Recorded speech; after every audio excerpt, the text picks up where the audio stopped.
Deixa eu ver, viu? Não, Vanessa, a prova você faça a mão mesmo, caneta, certo?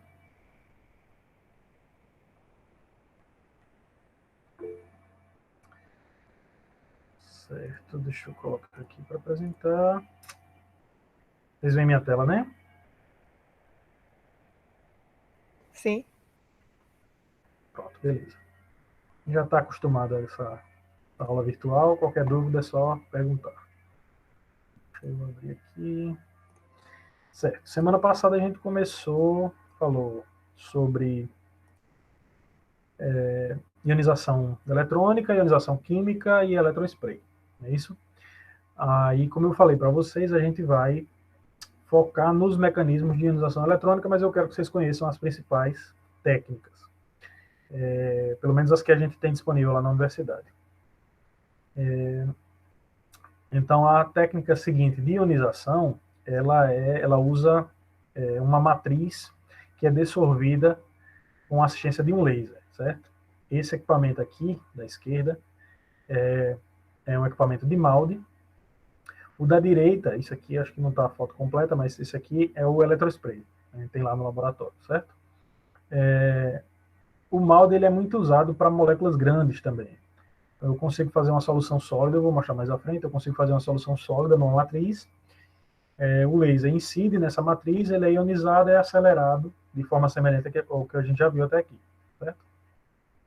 Então isso aqui é lá no nosso laboratório, certo? Então a ionização por Maldi, ela funciona a explicação dela é bastante simples, apesar de o mecanismo ser bem engenhoso. Então a gente usa uma matriz sólida. Essa matriz ela é composta ela é formada por um composto que seja facilmente ionizável e que ele tem a capacidade de sublimar a altas temperaturas. Outra característica importante da matriz é que ela não gere fragmentos na região do seu analito de interesse. Então, por exemplo, se eu quero analisar uma proteína e a minha proteína tem 20 kilodaltons, 30 kilodaltons, e a minha matriz tem uma massa de 0,3 kilodalton, 0,4, isso é interessante porque a diferença de massa vai fazer com que os meus analitos eles não sejam obliterados pelos íons formados da matriz, né? Então eu não tenho uma competição que vai dificultar a minha análise do espectro. Essa matriz, junto com a minha amostra, eu faço uma solução sólida dessa matriz, da amostra da matriz, eu coloco numa superfície, numa placa, essa placa tem vários pocinhos e eu posso programar no computador para fazer uma única análise ou várias análises sequenciais. Ela é bem interessante. Então, essa ionização por Maldi, ela acontece ionização por Maldi, ela acontece em duas etapas, né? Primeiro, eu formo essa solução sólida. Essa solução sólida ela pode ser encarada da mesma forma que a gente faz, por exemplo, para preparar uma pastilha de KBR, onde eu tinha o KBR como matriz e eu tinha a minha amostra que ia ser dissolvida naquela matriz sólida. Aqui eu tenho mais ou menos o mesmo princípio. Eu tenho uma amostra que pode ser em solução, pode ser líquida, eu vou colocar ela na minha matriz, eu vou pulverizar finamente, vou deixar secar, e aí eu formo uma solução sólida dos meus compostos naquela matriz, certo? Depois que essa solução é formada, eu deposito essa solução sólida na superfície da placa de Maldi, e aí, quando eu coloco essa placa contendo as amostras no equipamento, ele trabalha sob alto vácuo também. Dentro do Maldi, essa solução ela sofre radiação a laser, pulsos de laser que vão ser irradiados sobre a matriz e a amostra. Esse laser ele acumula e faz com que haja um acúmulo de energia na forma de calor, principalmente. Essa energia, à medida que ela é acumulada, ela gera a sublimação dos cristais da matriz, E essa sublimação leva consigo os analíticos que eu quero estudar, né, que eu quero analisar. Então, a matriz mais o analito passam para a fase gasosa, mas os analitos passam para a fase gasosa.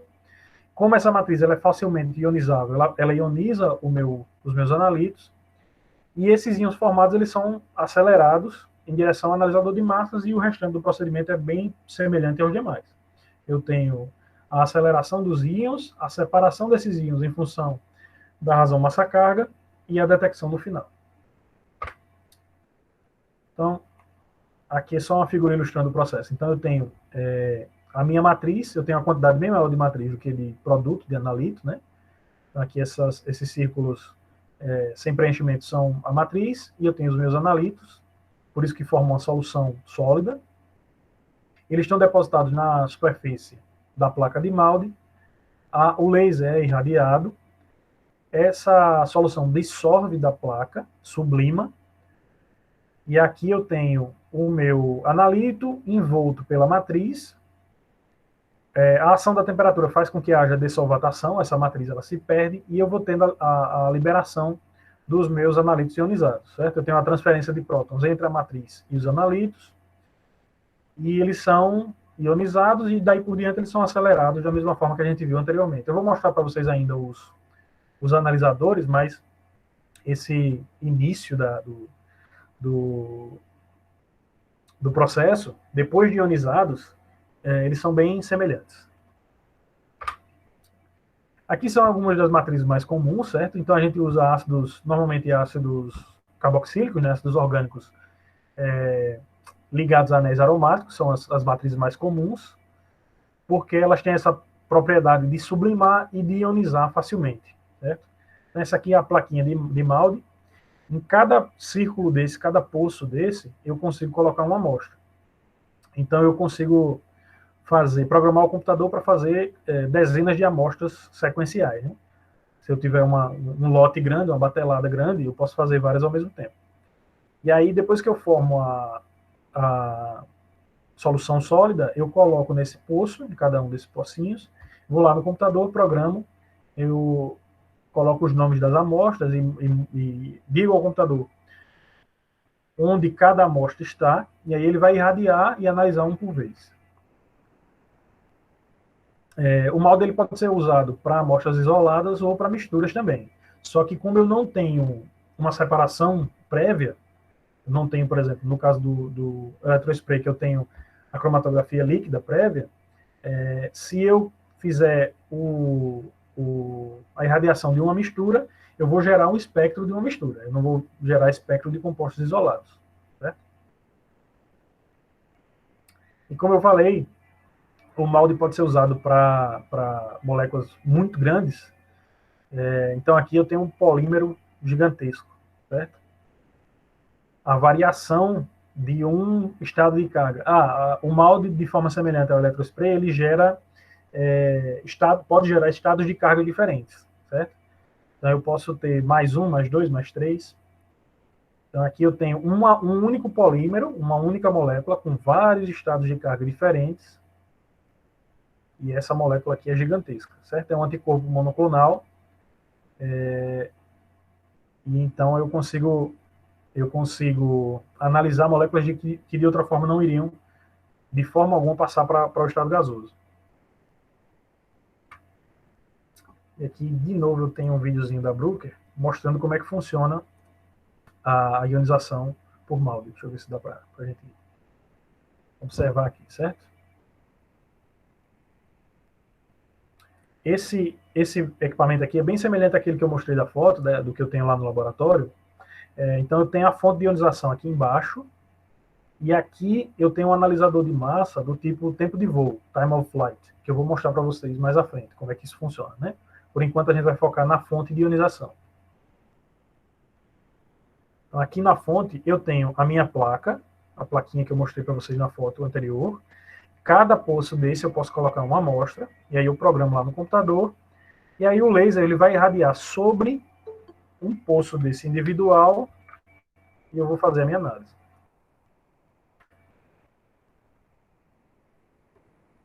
Certo? Opa.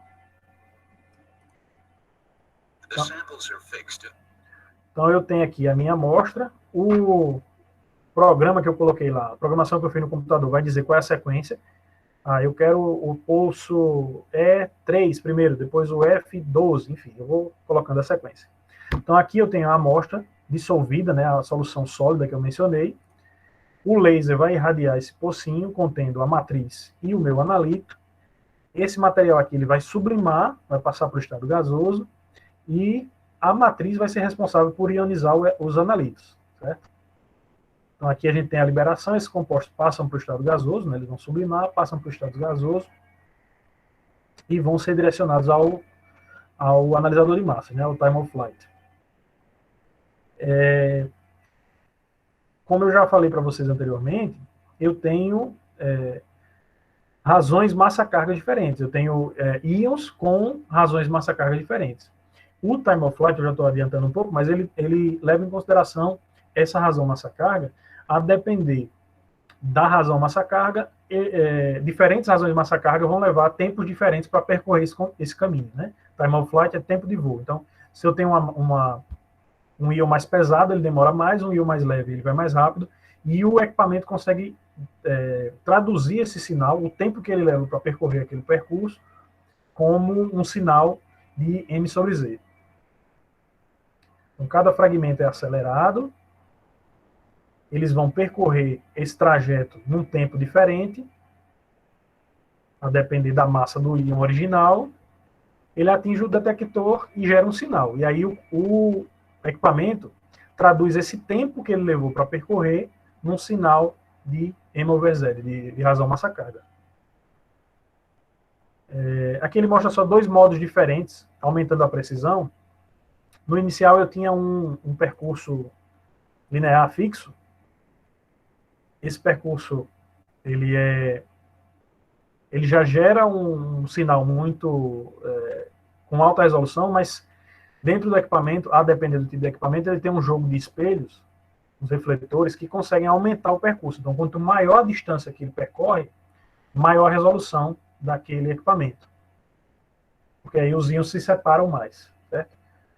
Aí ele só vai mostrar, aqui no final como é que funciona o uso desse refletor, que aumenta o caminho. Então, em vez de percorrer esse caminho único, ele muda o caminho, reflete e aumenta o trajeto.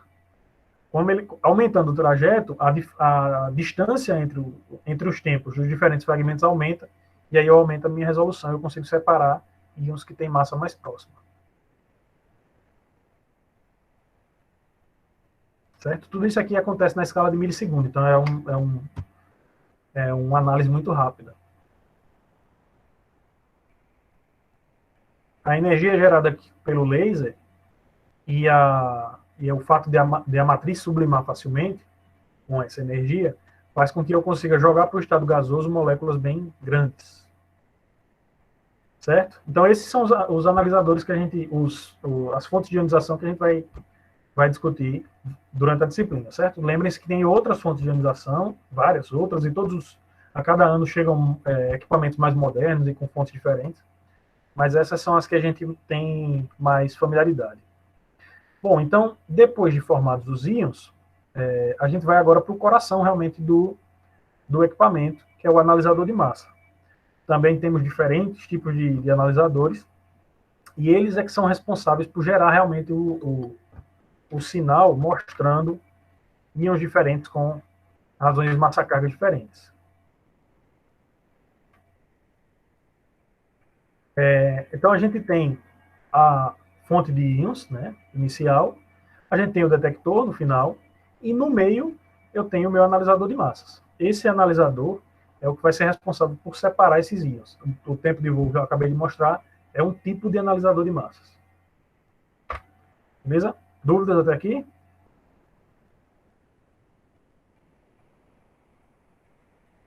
Não, professor, até agora não. Bom, beleza. Como eu falei, existem diversos tipos diferentes de analisadores. A cada ano, analisadores que trazem novas ferramentas estão ficando disponíveis, mas isso vem a um custo relativamente alto, né? Aqui eu vou destacar os principais, a gente vai falar um pouquinho, principalmente de quadrupolo e de time of flight, porque são os mais comuns e os que a gente tem lá na UFAL.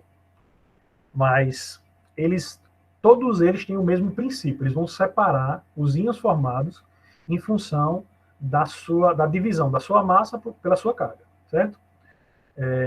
Toda a espectrometria de massas ela se baseia na diferenciação de íons com razões massa-cargas diferentes, beleza? A forma como isso é feita varia de analisador para analisador, mas o princípio é basicamente esse. Então a gente tem diversos tipos diferentes. Tem analisador de quadrupolo, de captura de íons, tem o Orbitrap, que é extremamente sensível e com a resolução muito alta. O tempo de voo, esse que eu acabei de mostrar no vídeo anterior. Tem analisadores eletromagnéticos, os analisadores por ressonância, o ciclotron por ressonância, que trabalha com transformada de Fourier, ele tem a mesma transformada de Fourier que a gente viu no FTIR e que é usada também na ressonância magnética nuclear mais à frente. Esse ciclotron, ele dos que eu já trabalhei, ele é o equipamento de maior resolução, né? Ele consegue realmente separar razões bem próximas. E os equipamentos híbridos, que são muito comuns hoje, por exemplo, é muito comum ter um quadrupolo associado a um TOF, um equipamento que tem os dois. Então ele aumenta ainda mais a resolução, porque ele consegue usar os benefícios, as qualidades de dois analisadores, né? A gente vai trabalhar bastante o quadrupolo, porque esse é o que o GCMS usa, né? Cromatografia gasosa acoplada à espectrometria de massas o mais comum é o quadrupolo. Mas eu vou mostrar para vocês um pouquinho aqui como é que funciona, certo? Ele é chamado de quadrupolo porque ele tem esses quatro bastões aqui. Os quatro bastões, eles são ele é quadrupolo porque eles são 4 bastões e porque eles têm polos opostos, certo? Então eu tenho carga positiva aqui, carga negativa aqui. Esse quadrupolo ele gera um campo eletromagnético e os íons, à medida que eles são acelerados em direção ao analisador, eles vão desenvolver uma trajetória circular, eu vou mostrar no vídeo mais à frente, e eles vão sendo atraídos e repelidos por esses polos aqui. Como eu tenho a possibilidade de variar a frequência do campo eletromagnético aqui, ele vai deixando passar íons com razões massa-cargas específicas. Então, ele consegue, quando o íon atinge o detector, o equipamento sabe qual é o íon que pode passar naquele determinado momento. Então, ele determina com precisão a razão massa-carga daquele determinado íon.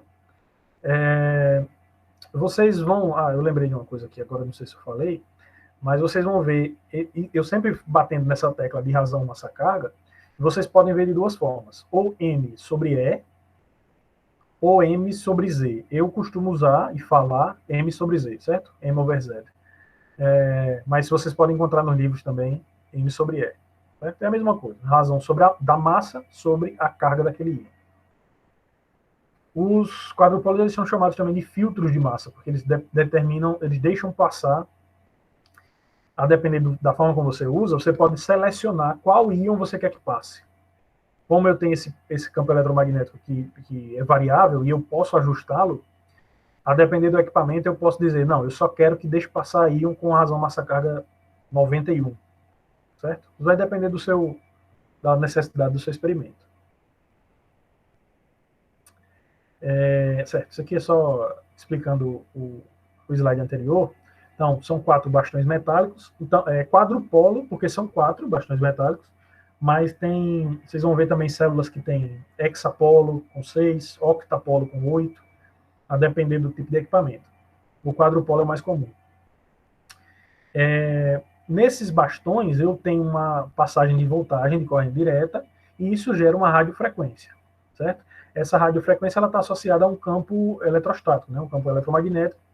Esses íons eles vão, formados lá na fonte de ionização que eu mostrei anteriormente, eles vão oscilar pelo campo eletrostático, e é assim que eles são separados, no quadrupolo.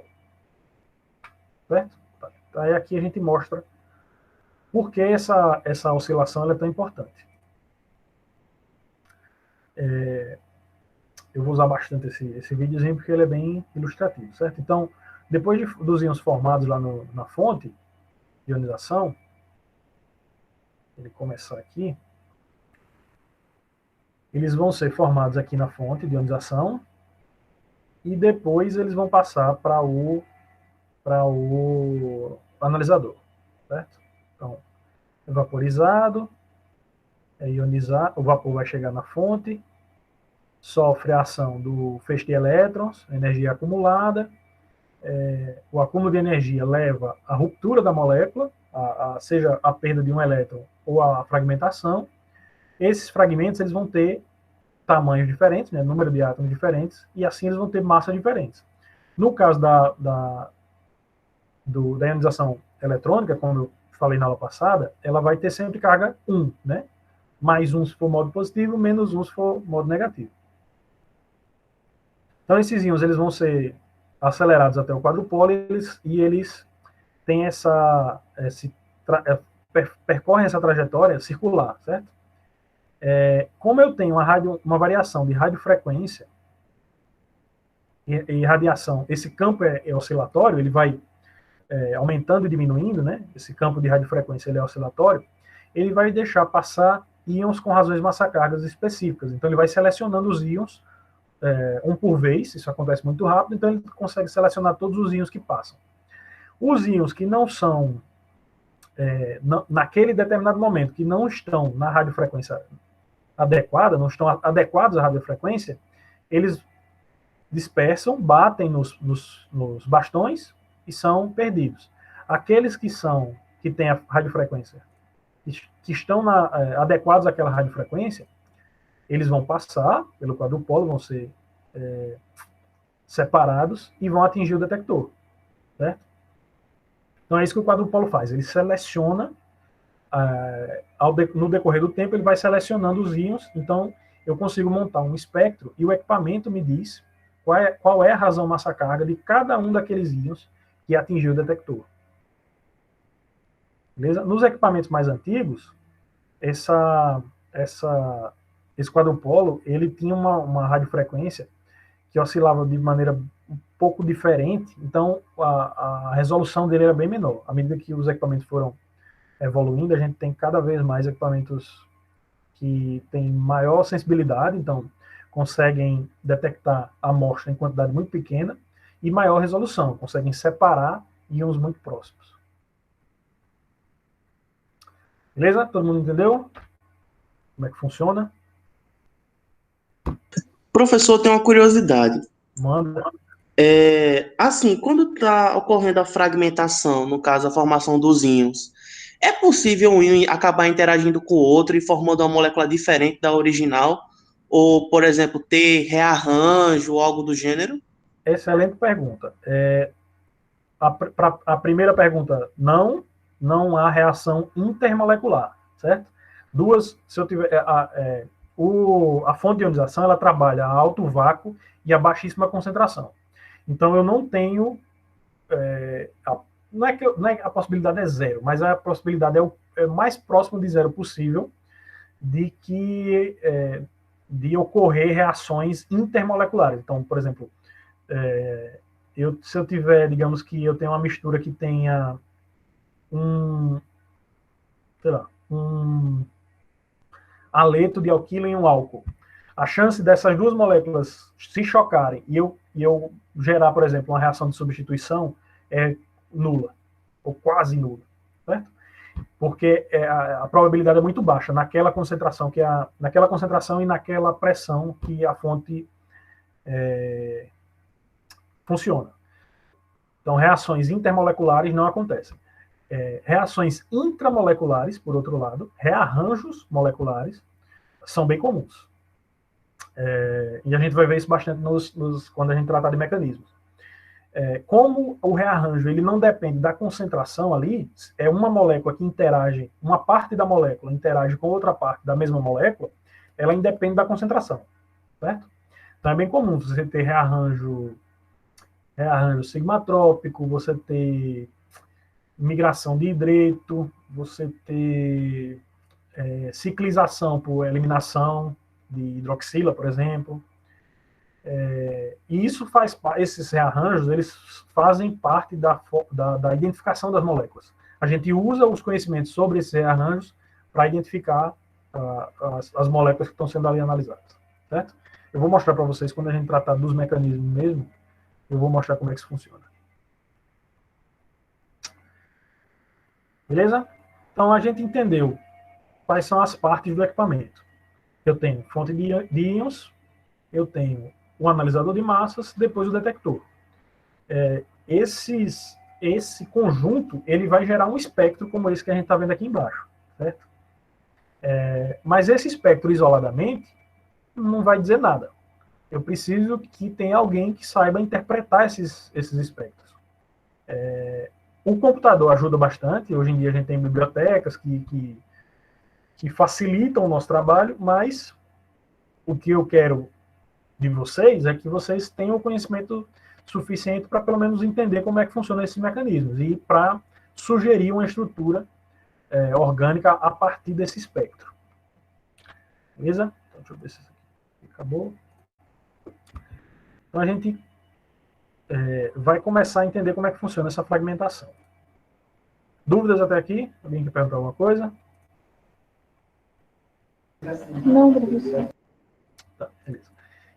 Eu já tinha falado na aula anterior, mas se vocês tiverem curiosidade depois, deem uma olhadinha lá naquele curso que eu mandei. Ele traz um início desses mecanismos de fragmentação, é bem mastigado e é feito pelo professor Eberlan. Ele é bem, assim, é um dos maiores nomes de espectrometria aqui no Brasil. Então, quem tiver curiosidade, dá uma olhadinha lá.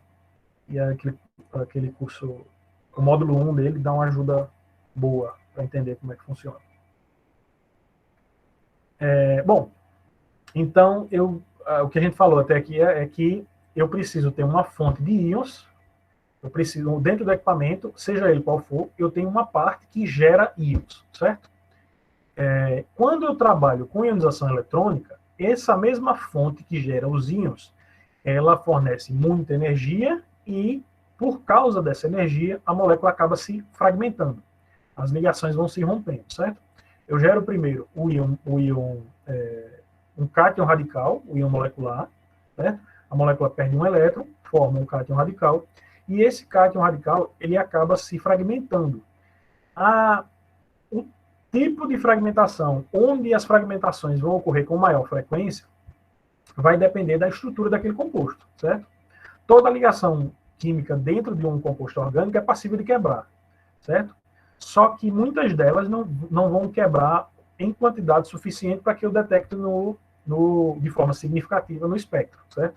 Então a gente vai trabalhar esses mecanismos de fragmentação para entender por que alguns fragmentos se formam com maior frequência, em maior quantidade, e outros em menor quantidade, e isso nos permite identificar as moléculas, ou pelo menos caracterizá-las, certo?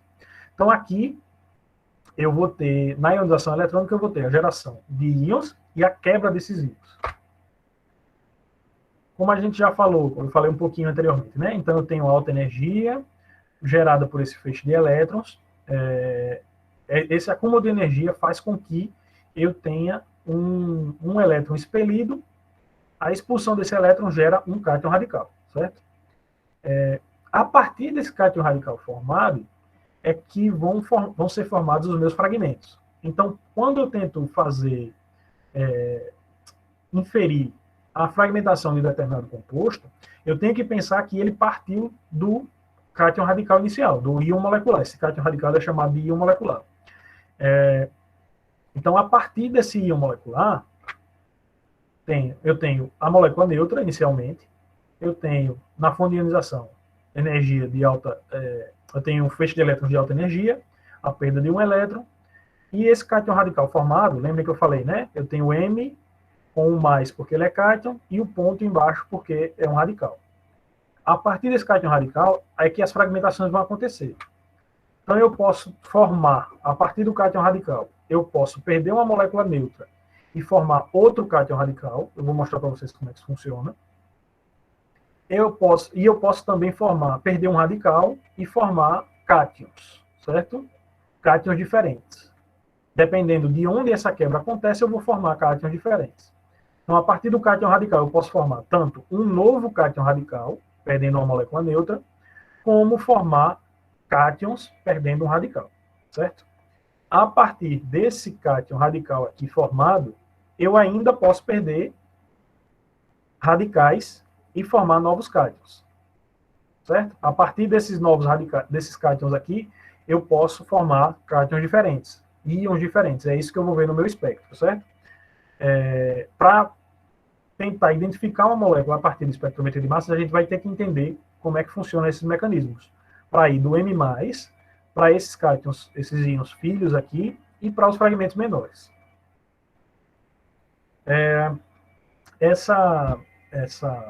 O estudo desse mecanismo de fragmentação, ele passa bastante pela química de carbocátions. Como vocês podem ver aqui, a gente está trabalhando com íons, na maioria das vezes, carregados positivamente. Então, para entender como é que isso funciona, é bom, se vocês não lembrarem, é bom dar uma revisada em química de carbocátions. Eu vou falar bastante sobre isso, mas quem esqueceu, não está tão seguro, dá uma olhadinha no livro de orgânica básica mesmo, de química orgânica, sobre carbocátions.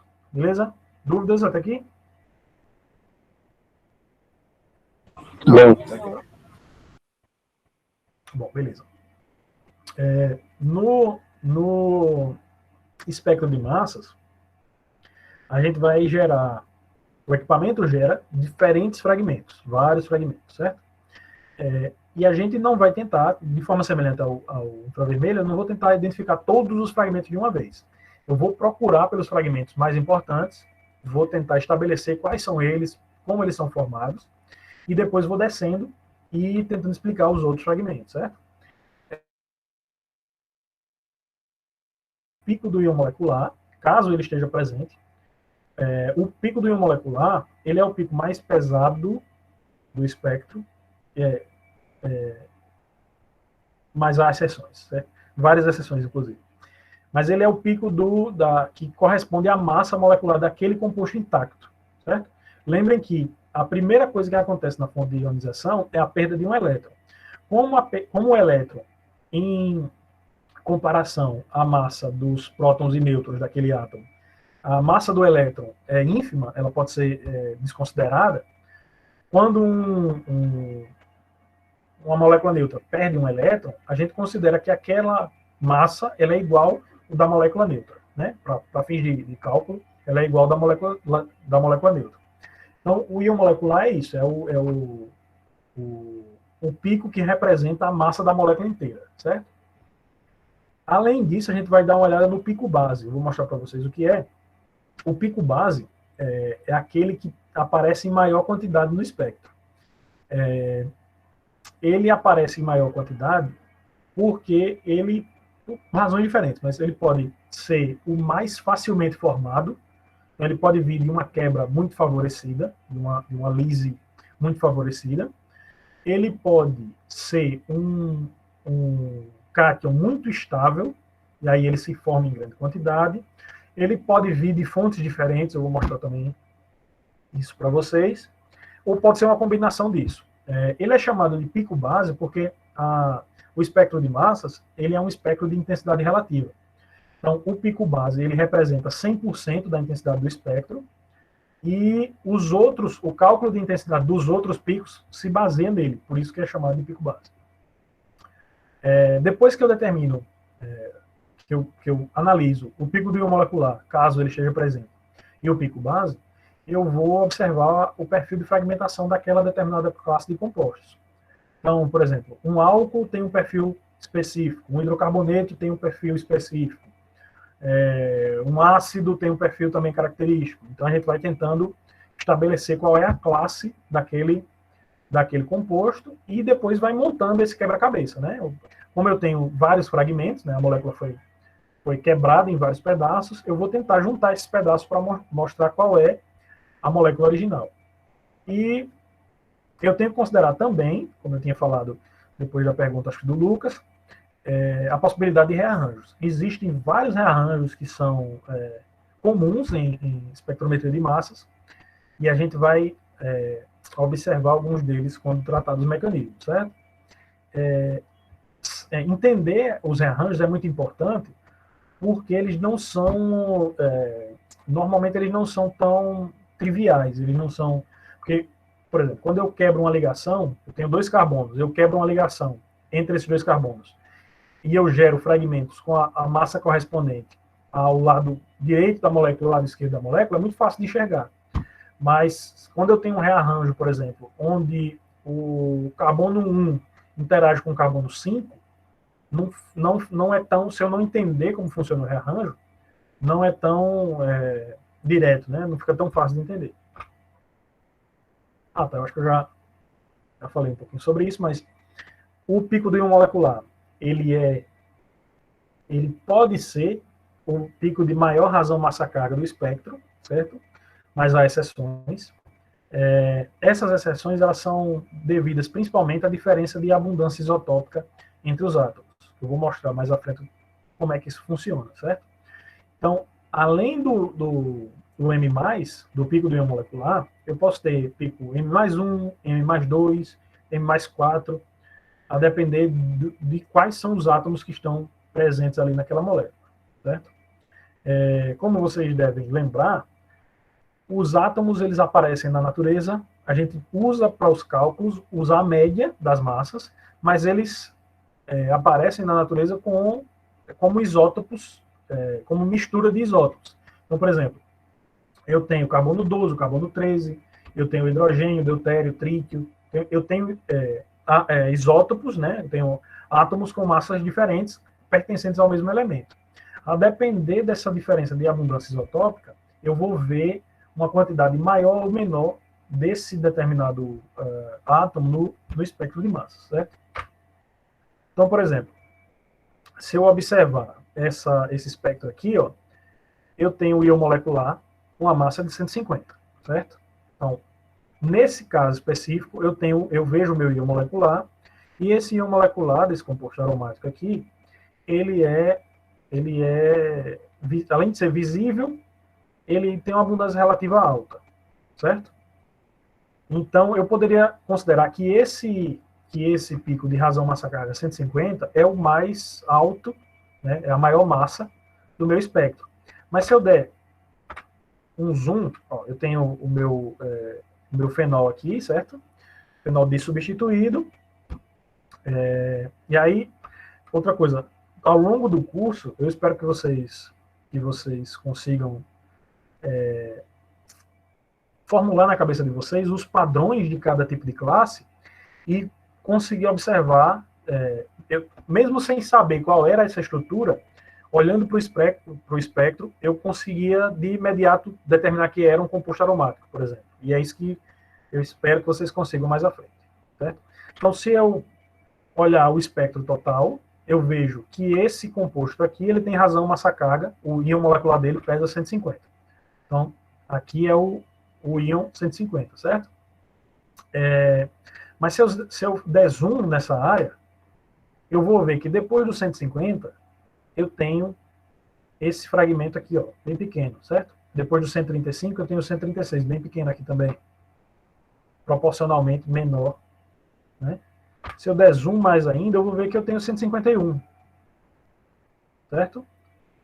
Esse 151, ele é gerado pela presença de isótopos mais pesados do que os isótopos comuns.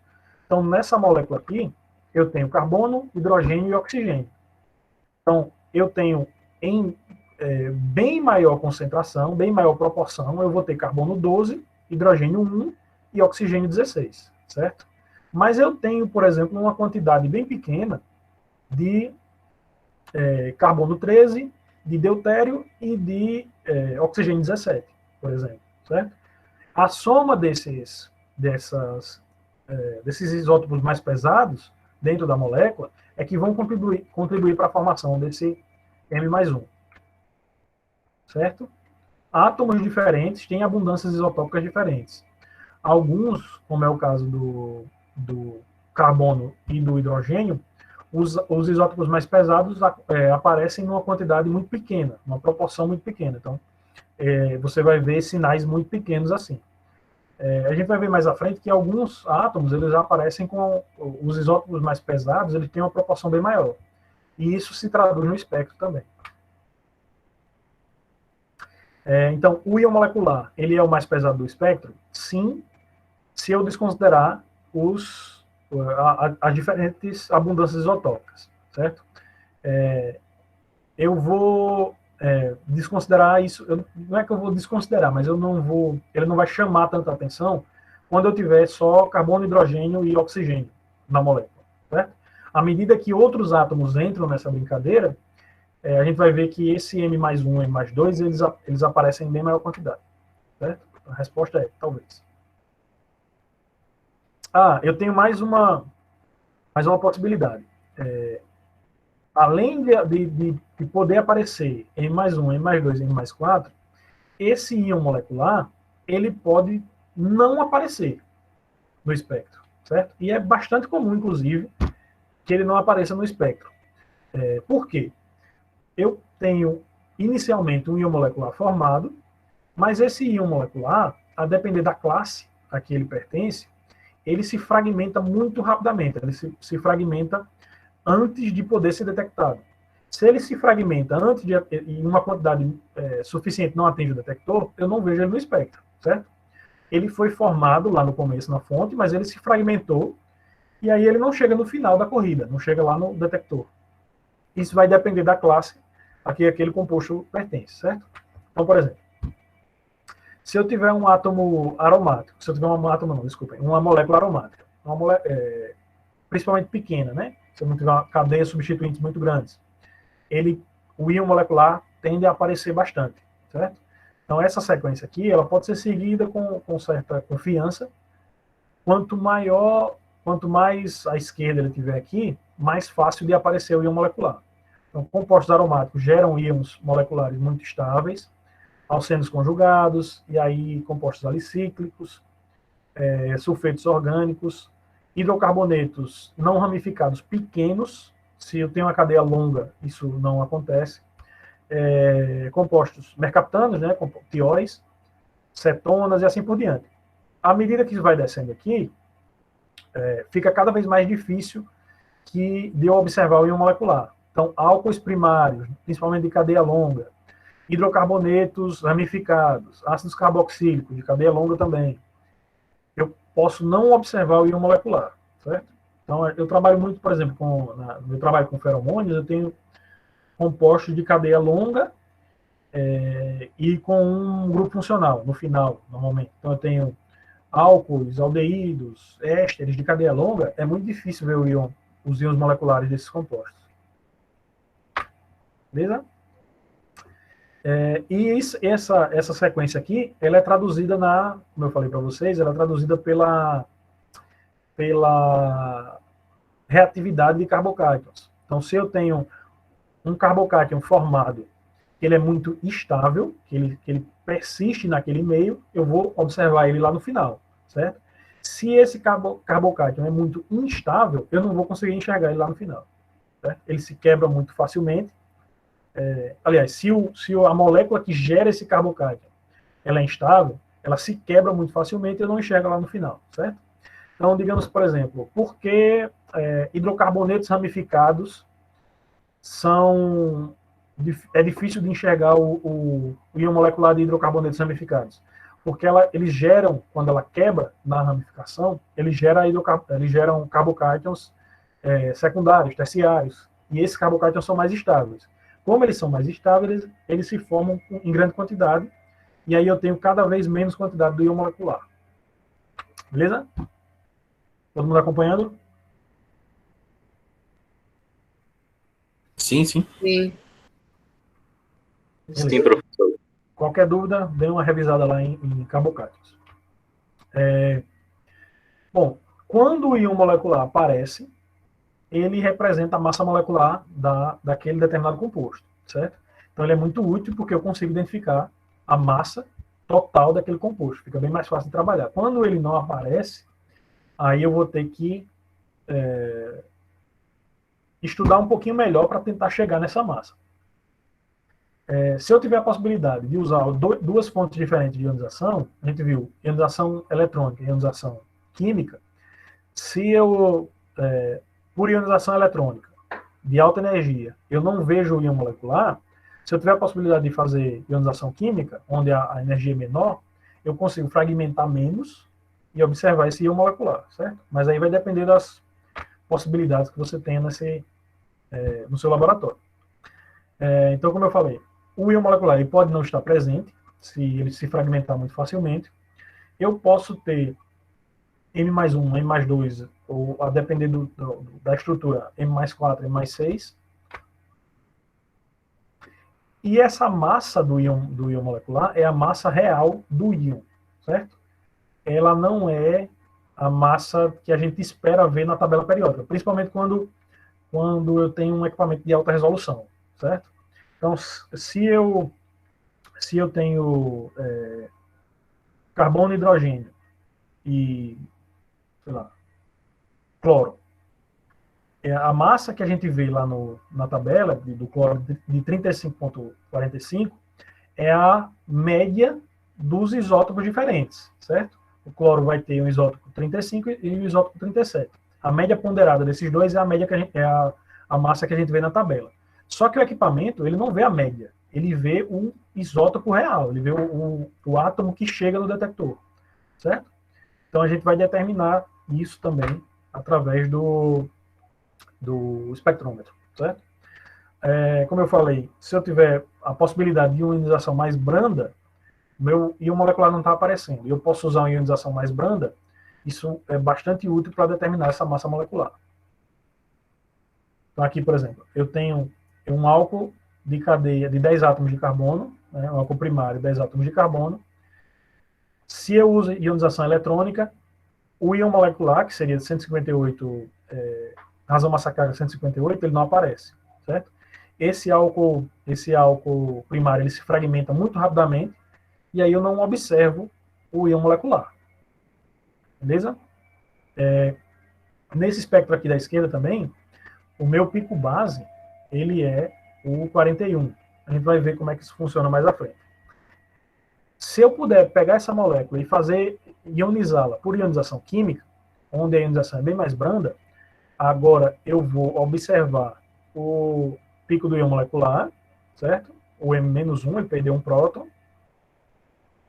Beleza? Então eu sei a massa da molécula. E como eu tenho menos energia, menos fragmentação, o meu pico base também mudou. Nesse caso aqui é o pico do composto sem uma hidroxila. Da molécula base sem uma hidroxila, certo? Então, usando esses dois espectros, eu consigo determinar que esse álcool, qual é o tamanho da cadeia, que ele tem hidroxila primária, que ele não tem ramificações, eu vou montando essa estrutura. Beleza? Dúvidas? Até agora não, professor. Tô tranquilo.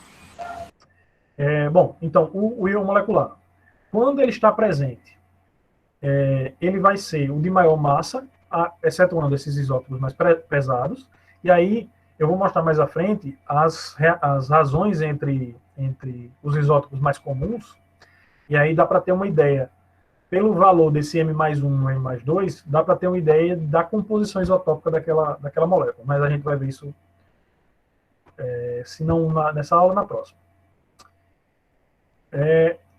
O íon molecular, ele tem que ter um número ímpar de elétrons, certo? Ele perdeu um elétron na ionização, é um cátion radical, ele tem que ter um número ímpar de elétrons.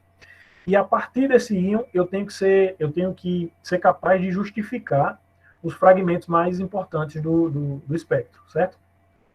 Então, por exemplo, se eu voltar aqui, tomando esse aqui como o da direita como exemplo, se o meu íon molecular é 158, eu posso justificar o 157 pela perda de um próton, eu posso justificar o 141 pela perda de uma hidroxila, e aí eu vou justificando os demais, certo? Se a partir do 158 eu não consigo formar os outros, é provável que ele não seja o íon molecular, certo? Eu vou ter que procurar no restante do espectro se eu tenho mais alguma coisa que justifique. Eu tenho que observar também a regra do N.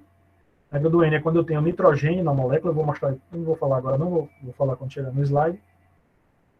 E eu tenho que considerar também a presença de átomos com abundâncias isotópicas mais altas, né? Onde os isótopos mais pesados eles aparecem numa proporção maior. Isso é muito comum em aletos, em alguns aletos, em compostos contendo enxofre, selênio, enfim. Você vai ter que considerar esses parâmetros para determinar o íon molecular. Tá. A regra do nitrogênio é a seguinte. A regra do nitrogênio ela é bem simples. Quando eu tenho um número par ou não tenho nenhum nitrogênio na molécula, a massa da minha molécula vai ser par. Certo? Se eu tenho um número ímpar de nitrogênios, a massa da minha molécula vai ser ímpar. Então, por exemplo, aqui eu tenho uma mina primária, onde a massa dela é 87, certo? O número é ímpar, eu tenho um único nitrogênio na molécula, certo? Se eu não tenho nenhum nitrogênio, como foi o exemplo do álcool que eu mostrei aqui atrás, ó, 158, a massa dele, certo? Se eu não tenho nenhum nitrogênio, ou tenho um número par de nitrogênios, a massa do meu íon molecular vai ser par. Certo? Como eu estava falando para vocês, a gente faz... Quanto maior a resolução do equipamento, maior a minha chance de determinar a massa exata daquele composto. Determinando a massa exata do composto, eu consigo determinar qual é a composição atômica dele. Eu consigo determinar, por exemplo, se eu tenho um átomo de enxofre ou 2 átomos de oxigênio na molécula, por exemplo, certo? Então, dá uma olhadinha.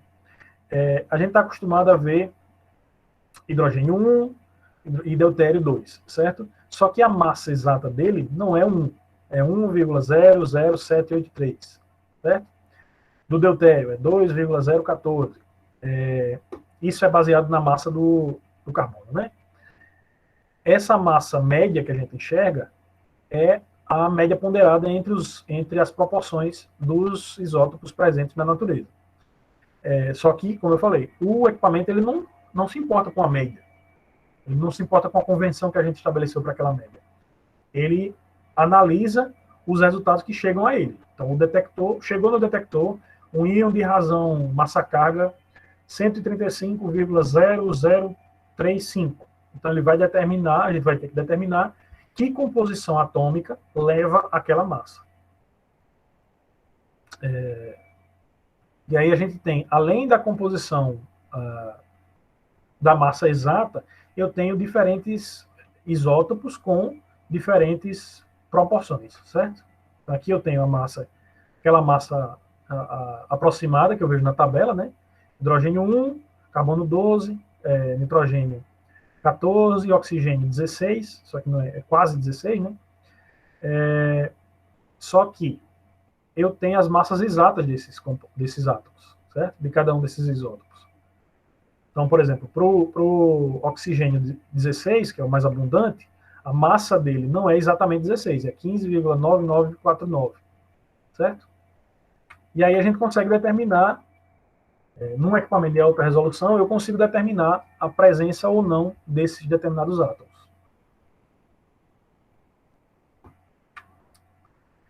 Então, por exemplo, vamos dar um exemplo bem simples. Se eu tenho uma molécula com uma massa num equipamento de baixa resolução, eu digo que a massa dele é 60 unidades de massa atômica, certo? Se eu só digo que ele é 60, eu posso ter C3H8O, vai ter uma massa de 60,05754, certo? E assim por diante. Então, todas essas moléculas aqui, se a minha resolução é baixa, se eu digo que a massa é 60, pode ser qualquer uma delas, certo?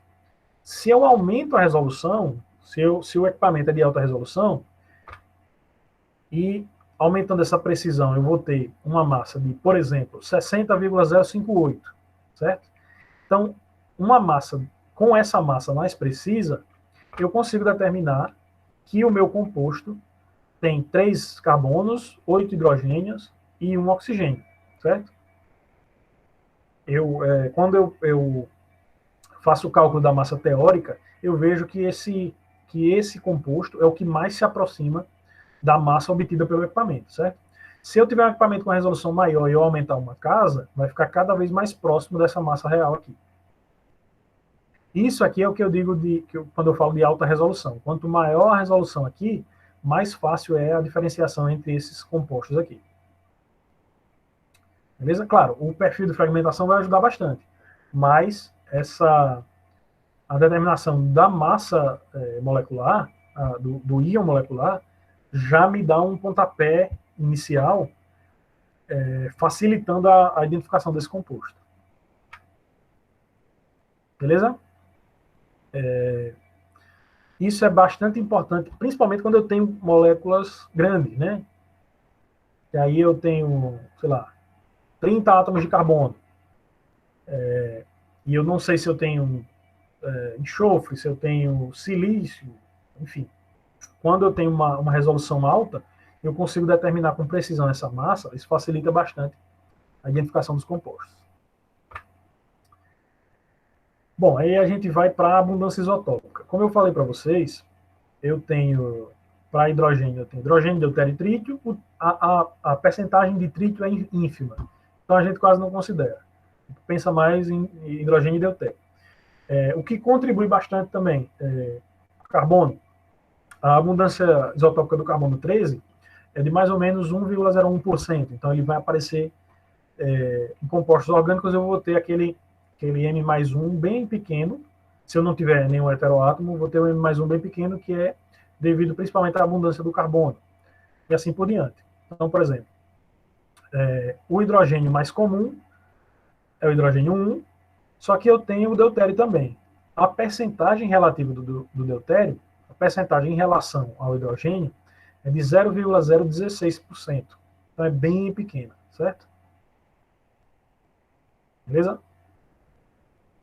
Já do carbono é um pouquinho maior, então eu tenho 1,08%. Isso quer dizer que, para cada 100 átomos de carbono na natureza, eu vou ter um átomo de carbono. Para cada 100 átomos de carbono 12, eu vou ter um átomo de carbono 13, certo? E isso se traduz no espectro. E a depender do átomo, isso vai variando, certo? O nitrogênio varia, o oxigênio varia. Isso começa a ficar mais interessante, ou trazer maiores informações, quando eu começo a ter abundâncias isotópicas dos isótopos mais pesados, maiores. Então, por exemplo, no silício, eu já tenho o silício 28 é o mais abundante, mas o 29 já tem 5,1%, e o 30, 3,35%. Então, moléculas que contêm silício, eu vou ter picos M mais 1 maiores, M mais 1 maiores e M mais 2 também, certo? À medida que a gente desce nessa tabela aqui, a gente vai ver que, por exemplo, o cloro 35 é o mais abundante, só que o cloro 37, ele tem uma abundância de 32,5%. Então, em moléculas que contêm cloro, eu vou ver um M mais 2 alto. Um M mais 2 de mais ou menos 1/3 em relação ao M+. A gente vai ver isso no espectro, como é que funciona. E o melhor exemplo é o bromo. Então, o bromo 79 e o bromo 81, eles têm praticamente a mesma abundância. Moléculas que têm bromo, elas vão aparecer, os íons, os fragmentos, tanto o íon molecular como os fragmentos que contêm o bromo, vão aparecer com picos duplicados, porque a proporção entre eles é quase igual, quase 1:1. E isso ajuda bastante a determinar a estrutura de moléculas que contêm bromo. A gente vai ver isso mais à frente, certo? Como o bromo e o cloro são os átomos que têm isótopos pesados em proporção maior, eles geram esse fenômeno aqui, que além do M mais 1 mais 2 que a gente vê para os outros, eles vão gerar M mais 2, M mais 4, M mais 6. Então, se eu tiver 2 átomos de bromo na estrutura, eu posso ter M mais 4. Se eu tiver 3 átomos de bromo na estrutura, eu posso ter M mais 6. Certo? Esse perfil ele se traduz aqui, ó. Por exemplo, se eu tiver um bromo só, eu vou ter o M e o M mais 2, mais ou menos 1:1. Se eu tiver 2 bromos, eu vou ter M mais 2 e M mais 4. Se eu tiver 3 bromos, Eu vou ter M, M mais 2, M mais 4, M mais 6, e assim por diante, certo? Como é que isso funciona? Por exemplo, eu tenho o bromo 79 e o bromo 81. Se eu só tenho um átomo de bromo, metade das moléculas vai ter bromo 79, metade vai ter bromo 81, certo? Proporcionalmente. Se eu tiver 2 bromos na molécula, eu vou ter molécula que tem só bromo 79, molécula que tem bromo 79 e 81, e vou ter molécula que só tem bromo 81, certo? Por isso que eu gero. Aquela que só tem bromo 79 gera o M, a que tem os dois, 79 e 81, gera o M mais 2, e a que só tem bromo 81 gera o M mais 4, certo? Isso facilita bastante a identificação de compostos contendo esses halogênios. Todo mundo entendeu até aqui? Certo. Isso aqui é uma figura do livro. Vamos dar uma olhadinha no espectro real.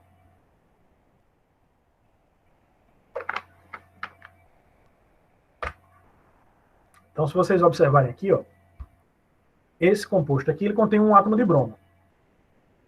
Vocês veem aqui que eu tenho um fragmento de massa, razão massa carga 134, e vizinho a ele eu tenho outro fragmento na mesma proporção. Então eu tenho 134 e 136, certo? Esse fragmento aqui contém o bromo. Beleza? Esse fragmento 107 aqui, ó, vocês conseguem observar, tem o 107 e tem o 109 do lado. Mais ou menos na mesma proporção. Então esse fragmento aqui ainda contém o bromo. A partir do 83, eu não tenho mais bromo. Os fragmentos aparecem individuais. Certo? Quando a gente dá um zoom, ó, eu vejo o 134 e o 136 vizinho. Mais ou menos na mesma proporção. Beleza? Todo mundo enxerga, né? Então, quando a gente tem, se eu tivesse, por exemplo, um cloro em vez de um bromo, eu não ia ter proporções iguais. Eu ia ter o M mais numa proporção e o M mais 2 numa proporção de mais ou menos 1/3 em relação a ele. Beleza? E aí eu determino se eu tenho cloro, se eu tenho bromo, assim por diante. Essa intensidade relativa, ela fornece uma forma de calcular a quantidade de átomos presentes. Então, se eu tenho, por exemplo, se o meu M mais 1, ele tem uma proporção de 1% ou 1,1% em relação ao M, eu sei que eu só tenho carbono, por exemplo. Se eu tiver carbono e hidrogênio, né, obviamente. Se eu tiver uma proporção maior, aí eu vou calculando para saber qual é a composição atômica daquela molécula. Então, por exemplo, o diázono metano. Eu tenho nitrogênio, nitrogênio e carbono. Opa, deixa eu ver de novo. Eu consigo observar que eu tenho o íon molecular com massa 42 e eu tenho um 43 aqui pequenininho. Se eu der zoom, faltou mais um zoom. Mas se eu der zoom, eu consigo determinar a relação entre o 43 e o 42. E determinar qual é a composição. Claro, no diázono metano fica fácil de ver, mas dá para determinar qual é a composição atômica desse composto.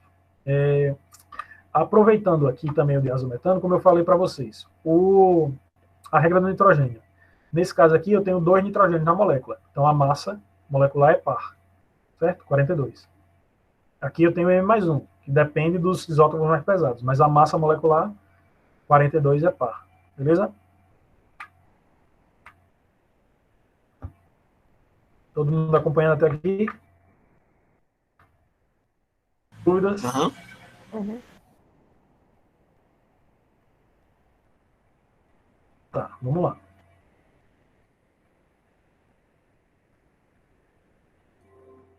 Certo. Então, a gente entendeu qual é a contribuição desses diferentes átomos e diferentes isótopos no nosso espectro, né? Nosso perfil de fragmentação.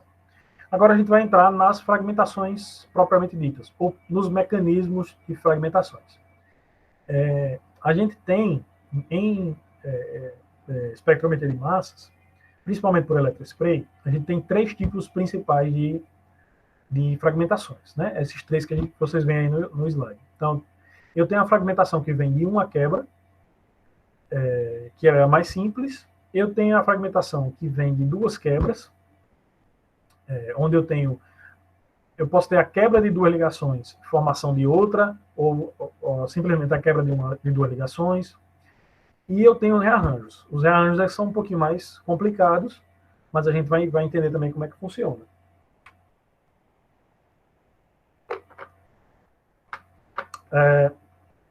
Esse slide aqui, ele explica aquela pergunta que me fizeram lá atrás, acho que foi o Lucas, sobre a possibilidade de reações, certo? Então, os compostos que chegam à fonte de ionização no estado gasoso, eles têm uma pressão muito baixa, né, uma concentração muito baixa. Isso faz com que não haja reações intermoleculares. Eu não tenho duas moléculas colidindo para formar uma terceira, certo? As reações, elas são intramoleculares, elas acontecem dentro de uma única molécula, são unimoleculares, certo? Então, o íon ABCD, aliás, a molécula ABCD, ela perde um elétron, e essa perda de elétrons inicial forma o íon molecular. Esse íon molecular ele vai fragmentar, certo? Então, eu vou ter fragmentos diferentes. Eu tenho o A, lembrem-se que só são detectados íons. Então, por exemplo, se eu tenho a fragmentação onde eu formo o cátion A+, e o radical BCD, esse radical ele não é detectado, eu vejo o íon. Se o radical é, por outro lado, o A, eu vou ver o íon BCD, certo? E assim por diante. Mas vejam que essas reações aqui, essa fragmentação, ela é unimolecular. Eu não tenho duas moléculas de ABCD colidindo para formar uma terceira molécula, certo? Isso aqui não acontece. A reação, a fragmentação que acontece é unimolecular, sempre. Em ionização eletrônica, né? Nas outras fontes, eu posso, inclusive, usar fontes diferentes para promover reações, mas a gente não vai entrar nesse seara, não, certo?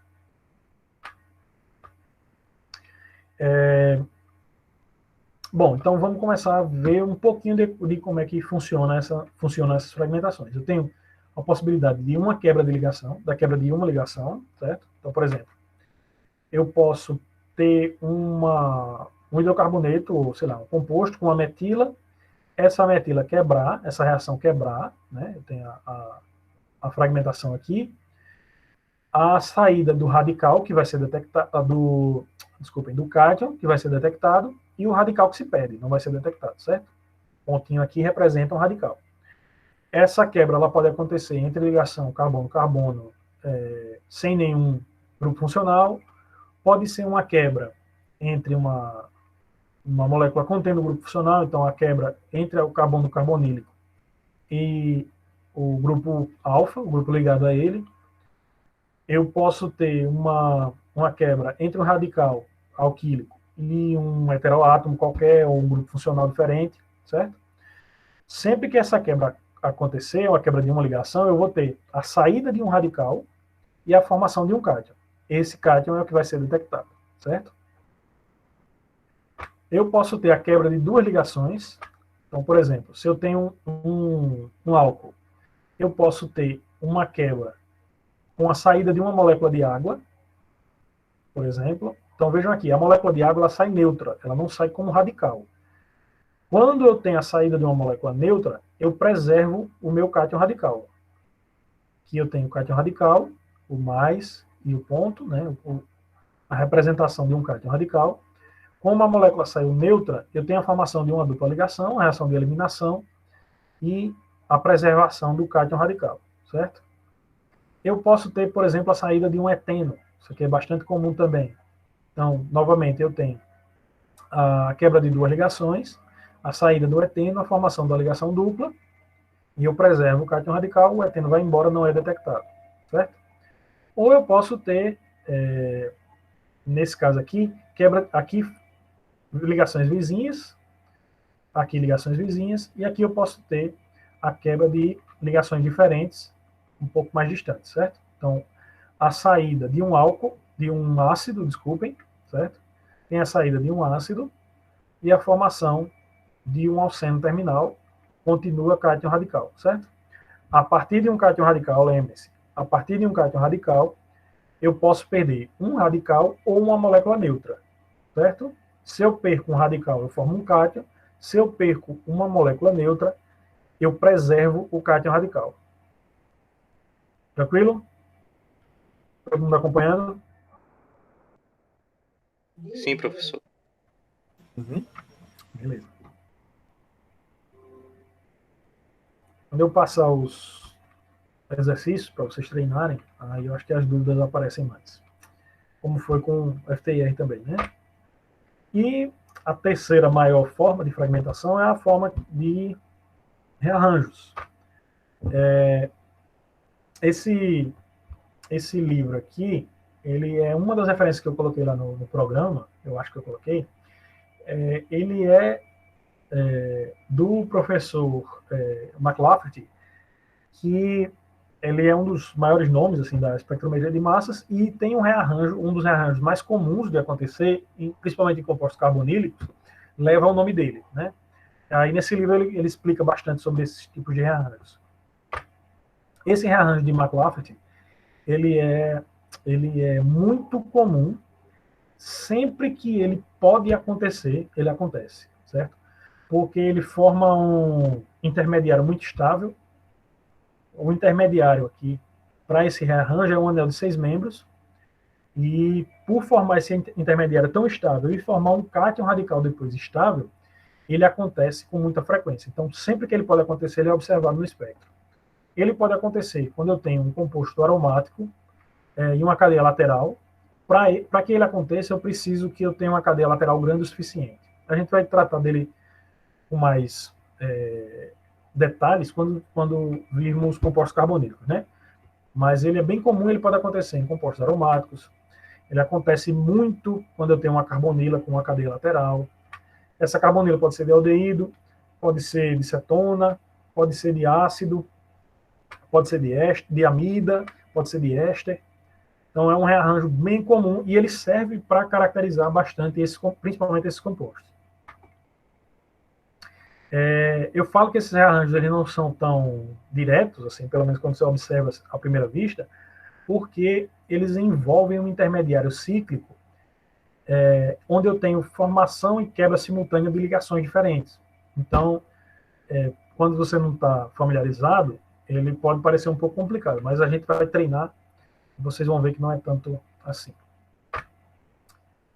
Além do rearranjo de McLafferty, eu tenho outros tipos de rearranjos, onde eu tenho migração de ligações sigma.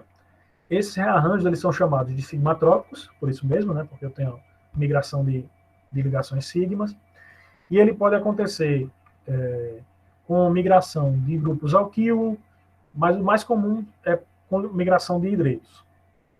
Um dos rearranjos mais comuns e mais famosos é o que envolve o mecanismo de Diels-Alder, né?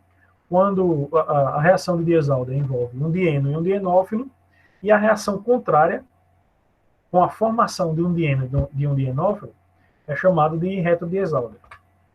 Então, por exemplo, esse aqui é um dieno, nesse exemplo aqui, né? Esse aqui é um dieno e esse aqui é um dienófilo. Então, a quebra de um ciclo hexeno, a quebra de duas ligações, nesse caso aqui, leva a um rearranjo de retro-Diels-Alder, o reverso do Diels-Alder, e vai gerar esse dieno como cátion radical, certo? Ele acontece tanto em desculpa. Ele acontece tanto em compostos cíclicos, não substituídos, como substituídos, com ciclos maiores, com compostos alifáticos que têm uma cadeia maior, desde que seja possível formar essas duas espécies, ele acontece também, certo? E os rearranjos sigmatrópicos, eles podem acontecer também, por exemplo, num ciclo maior, onde eu tenho a migração de ligações. Nesse caso, eu tinha um ciclo maior, formei um ciclo menor, com a formação de duas, uma ligação sigma aqui, e a transferência dessas ligações π, certo? Esse tipo de rearranjo sigmatrópico, ele pode acontecer tanto na fonte de ionização, como pode acontecer por aumento de temperatura, né? Então, é comum para esse tipo de estrutura aqui, a gente vê na coluna cromatográfica, à medida que a temperatura aumenta, esse rearranjo acontecer. Beleza?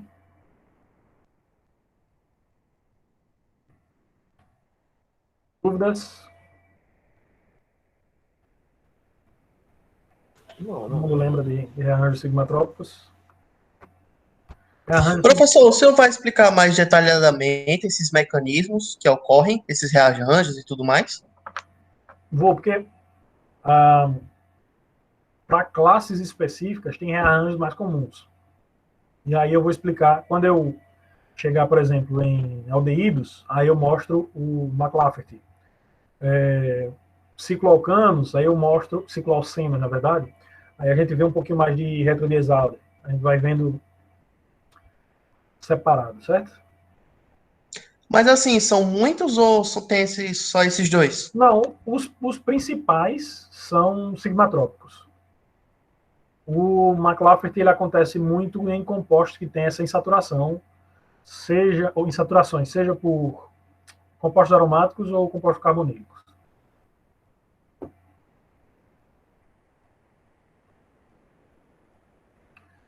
Deixa eu ver se falta muita coisa nesse aqui.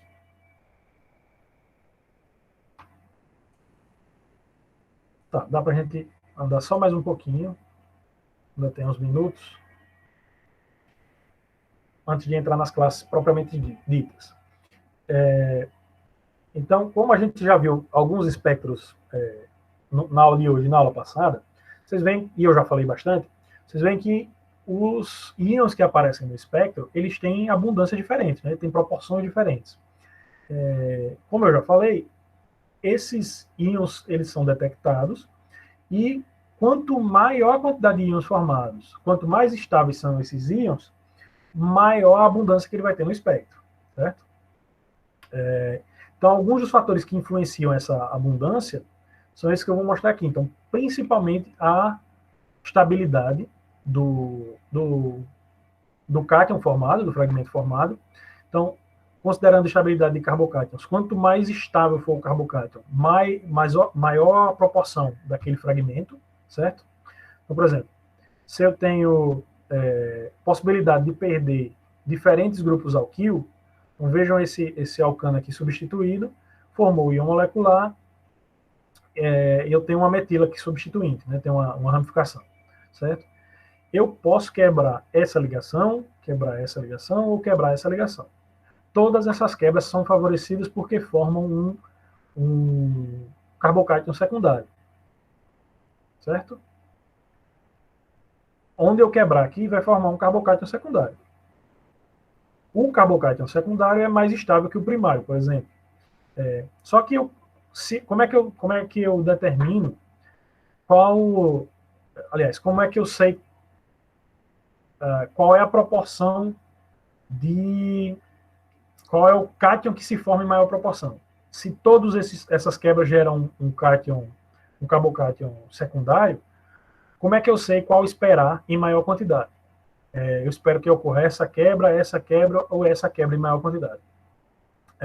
Uma das regras que a gente vê em espectrometria de massas é que a quebra com a saída do maior grupo alquil é mais favorecida. Então, aqui, se eu quebrar e perder essa metila, eu tenho um grupo alquil pequeno. Se eu perder uma etila, eu tenho um grupo alquil maior do que a metila, mas ainda pequeno.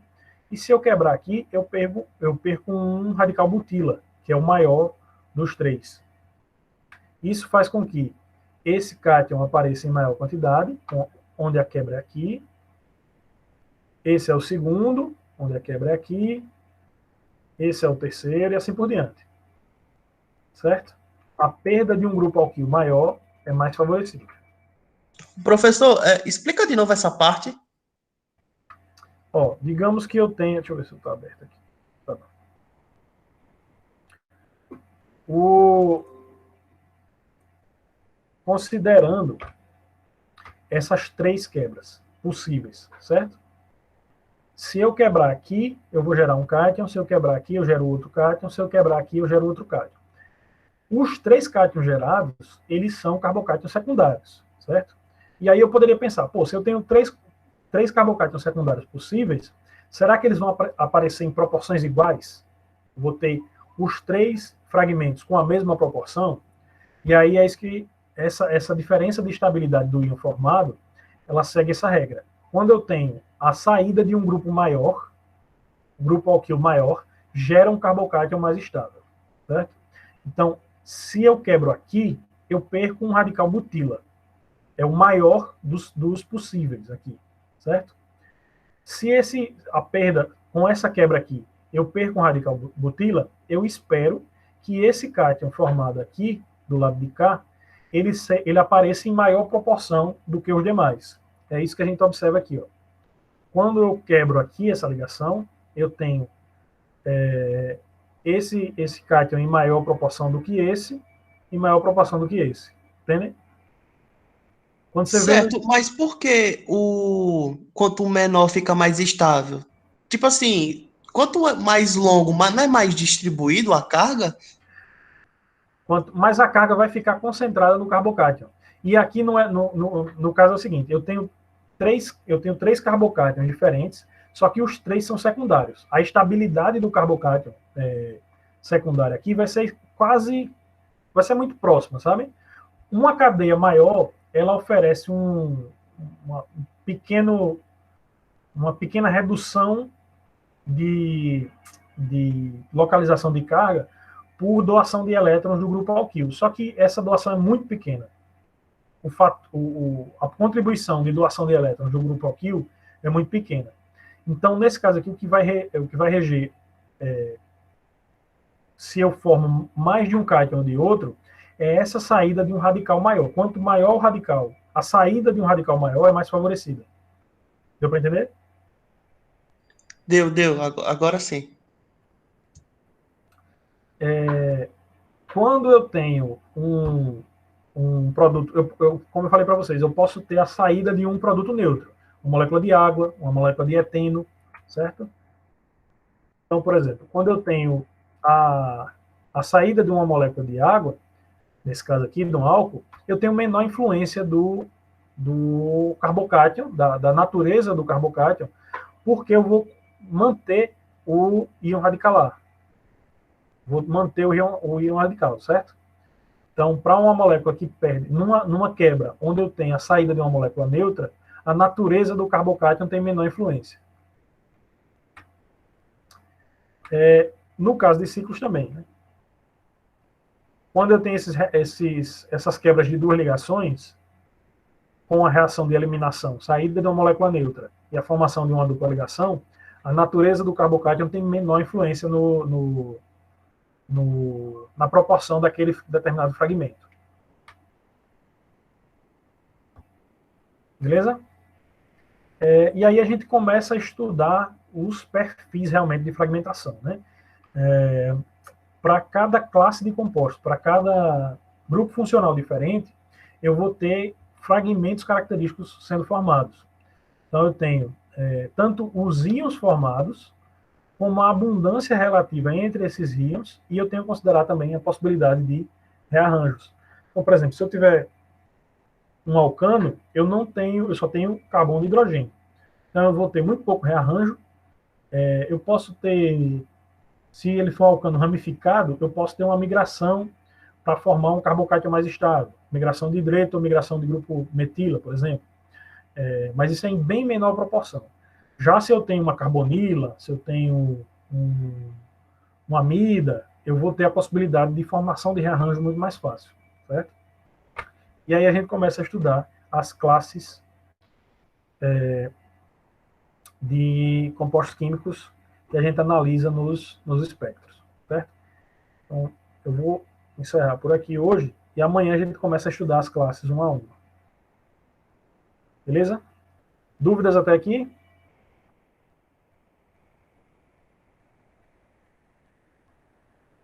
Todo mundo entendeu como é que funciona a ionização, a separação no analisador de massas, a detecção?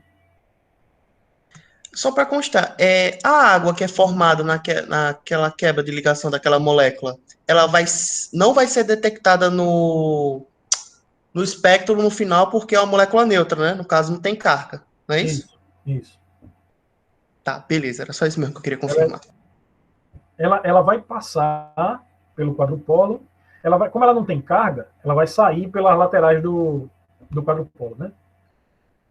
Ali está em alto vácuo e alta temperatura, então ele vai ser puxado e vai embora. Ele não vai chegar ao detector, não vai ser detectado. Mesmo que chegasse ao detector, não seria detectado. Não só água, né? Pode ser eteno, pode ser um ciclo. Alguém quer perguntar alguma coisa? Professor, nas notas que estão no AVA, já está incluso as notas da lista? Ou é só da prova mesmo? Não, ali é só da prova, até agora é só da prova, da primeira prova, né? Deixa eu parar aqui a gravação, que aí você conversar mais alguma coisa. Ali é só a nota da prova.